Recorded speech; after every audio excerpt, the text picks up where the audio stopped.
आणि आताची मोठी बातमी समोर येतेय। नागपूरमधनं नागपूर शहरात अतिवृष्टीमुळे दोघांचा मृत्यू झालाय। भरतवाडा नरेंद्रनगर या भागातल्या या घटना आहेत। 12 वर्षीय मुलाचा नाल्यात पडून मृत्यू झालाय, तर एक वृद्धही पाण्याच्या प्रवाहात वाहून गेलाय। नागपूर शहरात शनिवारी 20 जुलै रोजी झालेल्या अतिवृष्टीमुळे वेगवेगळ्या घटनेमध्ये 3 जणांचा मृत्यू झालाय। पाण्याच्या प्रवाहात वाहून गेल्यामुळे हा मृत्यू झालेला आहे। यातील दोघांचे मृतदेह सापडले आहेत। अधिक माहिती घेऊयात, संजय तिवारी आमचे प्रतिनिधी आपल्या सोबत आहेत। संजय, नागपूरसह विदर्भातच जोरदार पाऊस होतोय आणि फटका सर्वसामान्यांना बसतोय, काय अधिक माहिती?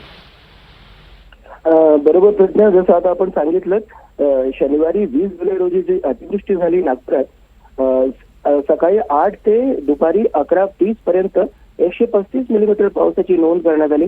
या पावसामुळे कोणत्याही घराची पडझड किंवा कोणतेही घर पडले किंवा प्रॉपर्टीला नुकसान अशी झाल्याची माहिती नाहीये, पण 2 जणांचे मृतदेह हाती लागलेले आणि एक लहान मुलगा 12 वर्षीय तो अद्याप बेपत्ता असल्याचं बोललं जात आहे। काल रविवार होता, काल उशिरा या भरतवाडा, पुनापूर आणि सोमलवाडा या भागातील तलाठ्यांनी आपले अहवाल दाखल केले।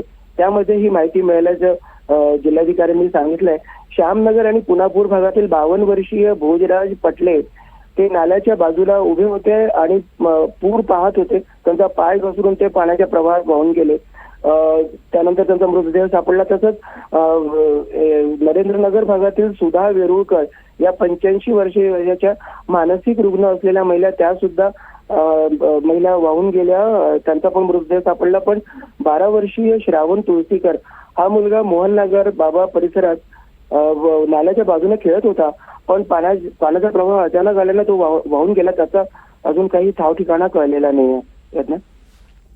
नक्कीच, तुर्तास धन्यवाद या संपूर्ण माहितीसाठी संजय।